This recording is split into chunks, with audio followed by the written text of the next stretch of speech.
دا د سوره فاتر یو دوه آیتونه دې آیتونو کې الله پاک یو درې عملونه بیانوي چې دا درې عملونه چا وکړل نو دوی د الله سره سودا وکړه، الله سره تجارت وکړه او داسې تجارت الله سره وکړه چې دې تجارت کې چرم تاوان نشته دی. دا ګټه هم دغه کس وکړله چا چې دا درې عملونه وکړه او د درې واړو عملونو په بدله کې به الله پاک دوی له پوره اجر ورکوي او د اجر نه او د مزدورۍ نه زیاتی به نور هم څه ورکوي. ځکه الله پاک د چا عمل هغه ضایع کوي نه، بلکې د هغې بدله الله پاک دنیا کې هم ورکوي او آخرت کې هم د هغې بدله او اجر ورکوي. هغه درې عملونه څه دي؟ هغه درې عملونو کې د ټولو نه اولنی عمل هغه دا دی چې یتلون کتاب الله، چې څوک د الله کتاب لولي، د الله د کتاب تلاوت کوي او حق تلاوت کوي د قرآن. څنګه چې الله قرآن کې فرمایلی الذین آتیناهم الکتاب یتلونه حق تلاوته اولئک یؤمنون به. هغه خلک چې الله وایي موږ ورته کتاب ورکړی هغوی دا کتاب په حق تلاوت باندې لولي او حق تلاوت د قرآن څه دی؟ هغه دا دی چې د قرآن د الفاظو نه دی خبري، صحیح تلفظ سره صحیح الفاظو سره قرآن لولي. یعنی قرآن عربی ژبه کې لولي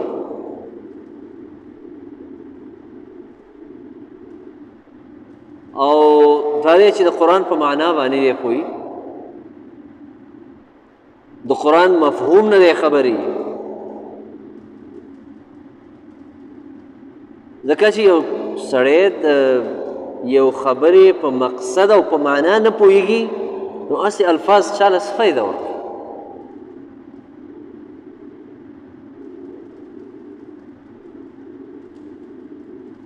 یو سړی په عربۍ باندې نه پوهېږي یا یو عربي هغه په پښتو نه پوهېږي او تو ته بار بار دا وې بار ورته دا وې چې بازار ته لاړ شه بازار ته لاړ شه، دا ته بار وې دا الفاظ،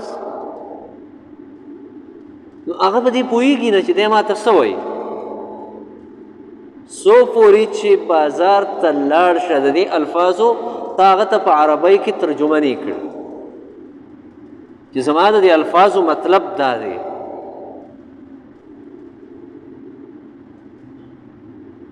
نو قرآن بار من اړو او راړو د الحمدنا د والناس پورې الحمدنا د والناس پورې مانځه کې مللو تراو کې مللو همداسې مللو خو په دې پوه نه یو چې دا موږ څه لولو.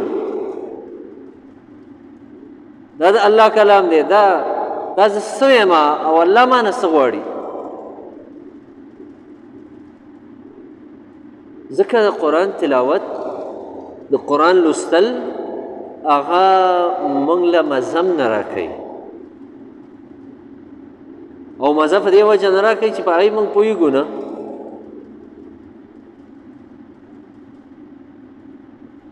اولنۍ خبره په دریو کې دا ده چې د قرآن تلاوت او حق تلاوت د قرآن مفسرین فرمایي هغه دا دی چې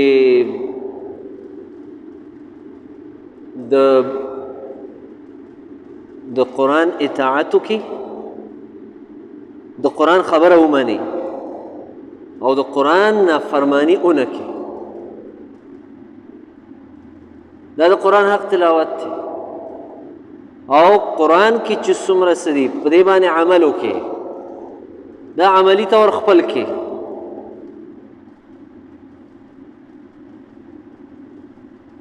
ځکه قرآن سره نږدېوالی دا الله سره قرب او نږدېوالی،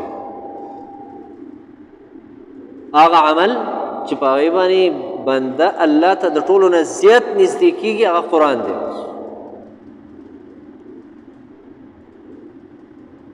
دویم عمل چې هغه د آیت کې حکم دی هغه دی واقاموا الصلاة، منځ قایموي. یو مونځ کول دي، یو د مونځ قایمول دي.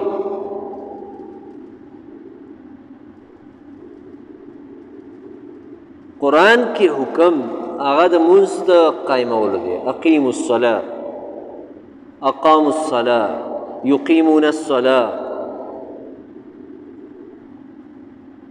دا الفاظ دي، د اقامت الفاظ دي. او د مونځ اقامت هغه دا دی چې دا د پورا فرایضو، آدابو، مستحباتو ټولو سره ادا کړي. دې ته اقامت الصلاة وایي. دا تکبیر اولا او جماعت سره ادا کړي. د دې د رکوع او د سجدې پوره خیال وساتي. دې ته د مونځ اقامت وایي. او د مونځ اقامت ته دی چې په خپل هم د دې پابند جوړ شي او خپل اولاد هغه هم د مونځ پابند جوړ کړي. دې ته اقامت الصلاة وایي. او د مونځ چې کوم نظام دی، د مونځ چې کوم قانون دی، نو هغه دا دی چې د ملک بادشاه هغه به په خپله د مونځ پابندي او نور خلق عوام چې دي هغوی به د مونځ پابند جوړوي. دې ته اقامت الصلاة وایي. ځکه اسلام موږ او تاسو له یو قانون را کړی، یو نظام دی. کې د زکات نظام دی، کې د مونځ نظام دی. نو الله د مونځ د قایمولو حکم کړی. صرف د مونځ د ادا کولو نه. او دریم عمل چې هغه دې آیات کې هغه دا دی چې وانفقوا مما رزقناهم. الله وایي کوم څه چې ما ورکړي دي دوی د هغې نه انفاق کوي، هغې نه خرچ کوي. سرا وعلانیه، په پټه هم کوي او په ښکاره باندې هم خرچ کوي. ځکه بعضې وختونو کې په پټه صدقه بهتر ده او بعضې وختونو کې ښکاره صدقه بهتر ده. دواړو حالاتو کې دوی صدقه کوي. ځکه چې دا څومره څه موږ او تاسو سره دي، که لږ دی او که ډېر دی، خو دا ټول د الله دی. الله انسان ته ورکړي او کوم ذات چې ورکړي دي همغه ذات تېنه بیا لږ څه غواړي، بس لږ څه غواړي. او قرض یې ترې غواړي. قرض من ذا الذي يقرض الله قرضا حسنا فيضاعفه له. الله فرمایي څوک دی هغه کس چې الله سره قرض وکړي، الله سره د قرض معامله وکړي، الله به د دغه قرض په بدله کې دله دا مال دو چند کې او زیات به کړي په دنیا کې، او آخرت کې به اجر چې دی هغه دو چند ورکوي، زیات ورکوي. دغه آیات د سوره حدید چې کله نبی کریم صلی الله علیه وسلم ولسته من ذا الذي يقرض الله قرضا حسنا، حضرت ابو الدرداء رضی الله تعالی عنہ هغه نبی کریم صلی الله علیه وسلم ته فرمایل یا رسول الله الله پاک زمونږ نه قرض غواړي؟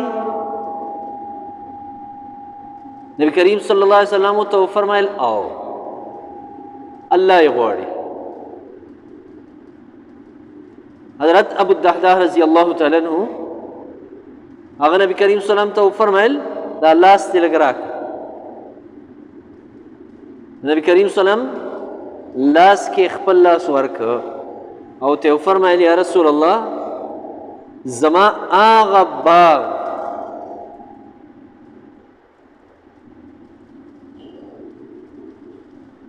چې هغه ما ته ټولو نه ډېر خوښ باغ دی، ډېر قیمتي دی، هغه ما الله ته ورکړه قرض.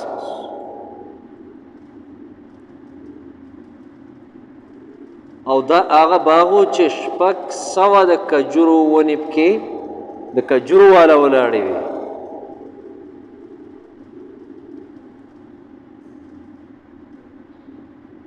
دا ما ورکړه او په دې باغ کې د کور هم د بیبي او اولاد هغه هم په دې باغ کې دننه اوسېدل.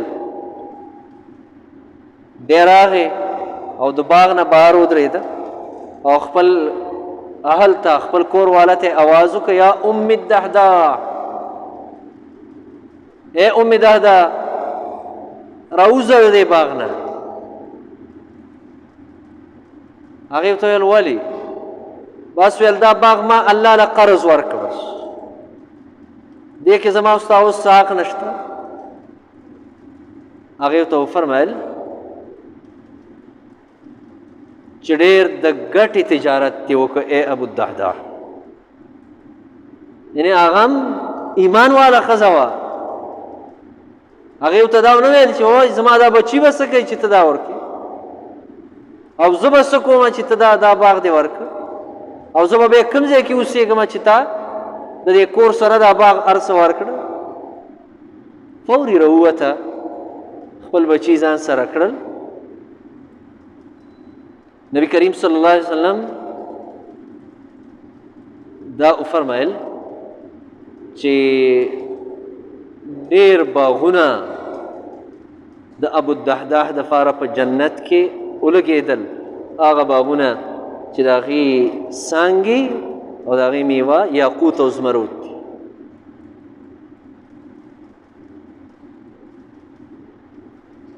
ځکه دریم عمل دی آیات کې څه دی وه وانفقوا مما رزقناهم سرا وعلانیه.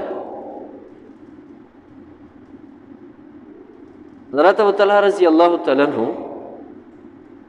د دې آیات نفس چې لن تنالوا البر حتى تنفقوا مما تحبون. الله فرمای هغه پورې تاسو نیکي نشئ حاصلولی. او بعض مفسرین فرمایي د البر نه مراد څه دی؟ الایمان. هغه پورې تاسو الله فرمایي ایمان ته نشئ رسېدی څو پورې چې مو هغه څیز الله ته ورکړی نی، کوم څیز چې ستا خپل ځان له په خپله خوښ دی.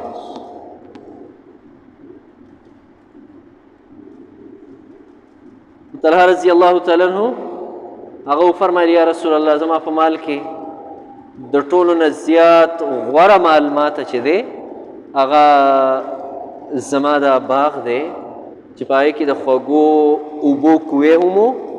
نبي کریم صلی الله علیه وسلم به اکثر مازدیګر کې هلته ورته او خوږې اوبه یعنې صفا اوبه به وې، هغې ته هېڅکله یې مالګېجنې اوبه نه وي.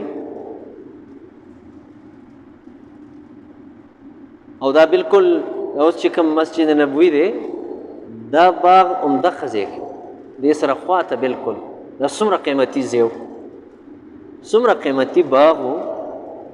وی فرمایل دا ما ته غوره دی او دا ما ورکړه الله ته. نبی کریم صلی الله علیه وسلم ته وفرمایل د دې دا میوه چې ده دا خپلو رشته دارو ستا رشته دارو کې کوم غریبانان دي په هغوی باندې دا تقسیم کړه، هغوی ته دا ورکړه. دا ایمان دی. او مال خرچ کول دا په ایمان باندې کېږي، دا ایمان باندې کېږي. دا ایمانی قوت انسان دې ته مجبور کی چې دا څیز خرچ کوه. یعنې نفس او شیطان هغه ما ته دې ته نه پرېږدي چې ما ته دې یو 10 روپۍ چېرته ورکړو. نفس او شیطان هغه ما ته د انفاق په وخت کې د خرچ په وخت کې 100,000 خبرې یې زړونو ته راغورځوي. الله قرآن کې ویلي دي الشیطان یعدکم الفقر، شیطان تاسو د غریبۍ نه یېروي چې دا څیز ورکې په خپله به غریب شي. او ولې دومره خرچ کې، ولې دا څیز دله ورکې؟ ځکه ایمانی قوت هغې کې ضعف دی، کمزوری دی. دا واقعات د صحابه کرامو دا صرف د لیلا او د مجنون قصې نه دي، دا کومې چې موږ او تاسو اورو دا عملي قصې دي. دا د تذکیر دپاره دی، دا موږ له درس دی، درس. صحابه کرام څه خلک نه وو چې ګنې زموږ نه شکلونه بدلو، زموږ نه ګنې باډای بدلې وې. دغه خلکو دی، عربو ته ګورئ او دغه شان خپل ځان ته ګورئ، د خرنګ انسانان، د خرنګ انسانان. او چې کله هم د انفاق خبره راله نو هغوی په هغې کې سستي نه ده کړې، کمزوري نه ده ښکاره کړې. دا موږ اورو وایو چې ابوبکر صدیق رضی الله تعالی عنه د کور ټول مال خرج کړه چې کله چنده کېدله تبوک تفاره. او دا وایو چې تر دې چې د ګنډلو ستن هغه هم پکې راوړه چې دا پکار شو. دا قصه چې زه بیانوم نو زه چاله یو د ګنډلو ستن هم نه ورکوم، حالانکې قصه ښه شوق ذوق سره بیانوم چې ابوبکر رضی الله عنه دومره لوی مال خرج کړی و،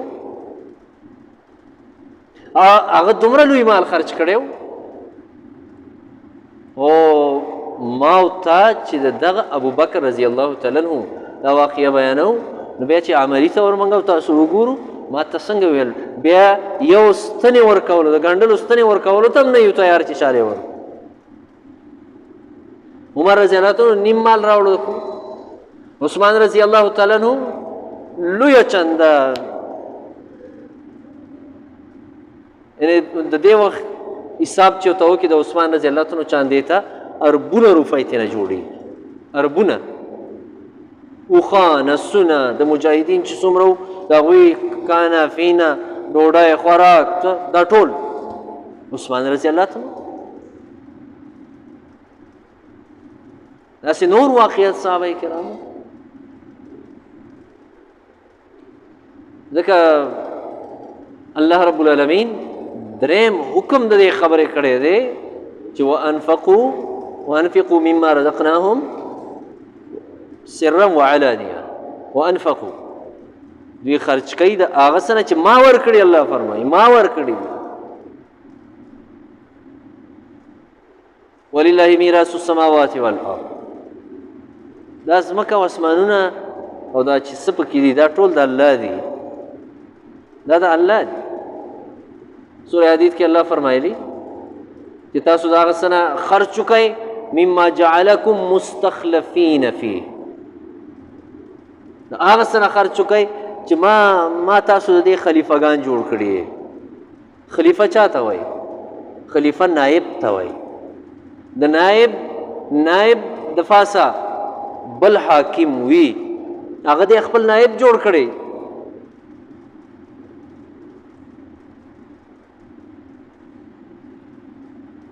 الله فرمایي زه د دې مال اصل مالک یم، ته مې صرف تعالی مې دومره واک د لږو ورځو دپاره درکړی دی بس.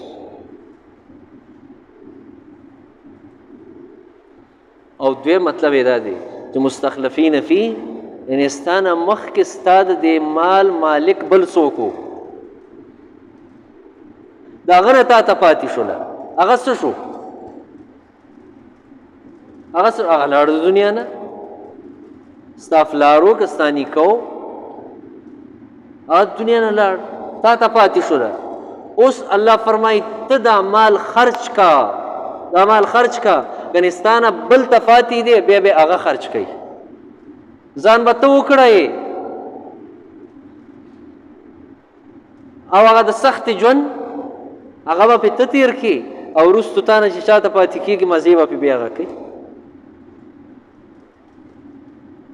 هغه بیا خرچ کوي. ځکه نبي کریم صلی الله علیه وسلم یو موقع باندې وفرمایل تاسو کې څوک دی داسې چې د هغه ته د خپل مال نه د وارث مال، د خپل وارث مال ډېر خوښي. صحابه وفرمایل یا رسول الله داسې بله څوک چې د خپل مال نه به ورته د وارث مال هغه ډېر خوښي. نبي کریم صلی الله علیه وسلم وفرمایل دا تاسو څه ګټئ او جمع کوئ، دا ستاسو نه دی، دا ستاسو د ورثو دپاره دی. هغه له یې جمع کړئ، زوی له یې جمع کړئ، موسي له یې جمع کړئ. غم در سره د هغې دی، د خپل ځان غم در سره نشته چې دا زوی به مې بیا څه کوي او دا نوسی به څه کوي او دا به څه کوي او هغه به څه کوي. او د دغه زوی او د نسي دپاره دومره ظلم کې دومره زیاتې کې چې د الله په لعنت کې ګیرېږي او هغه دا دی چې لور محرومه پرېږدي او زوی له هر څه ورکړي دومره ظلم د دې حق به تانه الله د قیامت په ورځ تپوس نه کوي ځکه که دینداره دي او که غیر دینداره دي نو به د یو خبره ځان پوه کړي چې دې خبره کې به د قیامت په ورځ باندې ټول ګرفتار یو منځونه به هم را سره ډېري روجې به هم ښې ډېرې نیولي حدیث کې څنګه راغلي حجونه به هم ښه ډېر کړي طوافونه به هم ښه ډېر کړي عمرې به هم ښې ډېرې کړي دا هر څه به هم کړي خو د قیامت په ورځ باندې دغه لور او دغه خور به ستانه دا ستا منځونه او روجې او حجونه دا به نه ټول هغه اخلي به ته به سپېره پاتې کېږې مفلس به یې حدیث کې راغلي مفلس ځکه هغوی د تا څه نه دي ورکړي د هغې حق ستا په غاړه کې دی ځکه فقهاو لیکلي دي چې په لور او په خور باندې زکات ولې نه کېږي هغه تا سره په دې مال کې شریکه ده دا ستا چې کوم مال دی دا د هغې دی نو هغې له ته د خپل مال نه زکات ورکړي نو د خپل مال نه خو زکات نه کېږي چې څوک یې ترې واخلي ځکه دې خبره باندې غور پکار دی لږ سوچ پکار دی لږ سوچ د دنیا لږ شانه ورځې دي لږې او دومره لږې ورځې دي چې یو څو کاله مخکې به په دې سب کې نور خلک ناست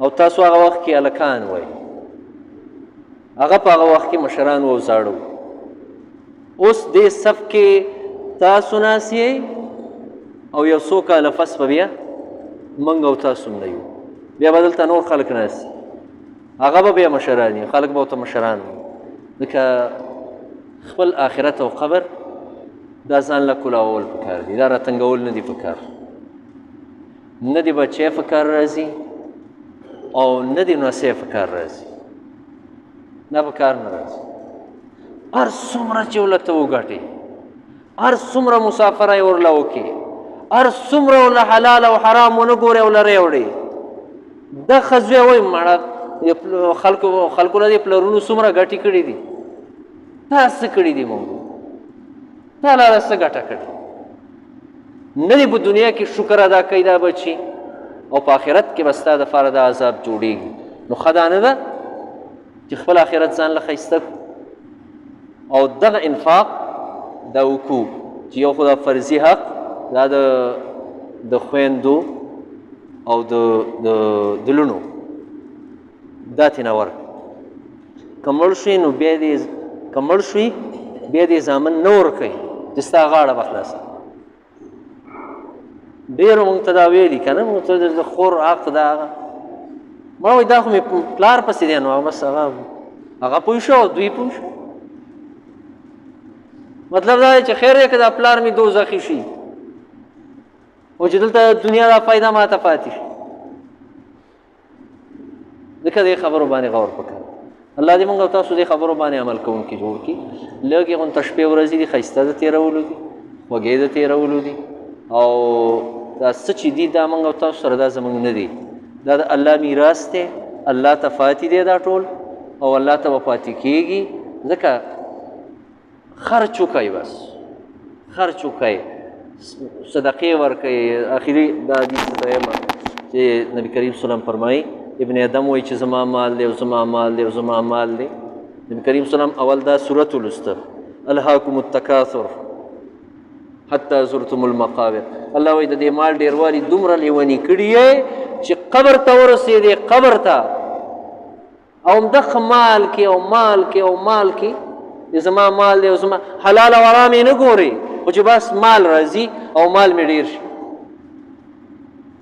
نبي کریم صلی الله فرمایل ابن ادم مال نور نشته داسې دعوه کوي چې زما مال او زما مال ستا مال صرف هغه دی نبي کریم صلی الله فرمایي چې تا ځان له پوخ که او ودې خوړ دقه ستا مال ستا مال هغه دی چې هغه ته وګنډه وادي غوسته دا ستا مال هغه دی چې هغه دې صدقه کو د ځان نه مخکې دې ولېږه بس دا ستا مال دی او نور ستا مال اړو شته دی نه دا بل ته پاتې کېدونکی څیز دی تا نه خو هغه پوزې هم درته لاندې نه اچوي په کټ کې چې وړئ قبر کې ته نه اچوي لرې کوي چاله یې ورکوي دلته که نه نو هغه پوزې ستا مال نو هغه هم نه واپس جیب کې سره یو روپۍ نه پرېږدي څوک د مړي سره په کار خو دا وه چې دا داسې ګټلي وي چې دا خو سره په دې قبر کې ښخ کړي وي چې تا خو ډېره خواري کړې ده که نه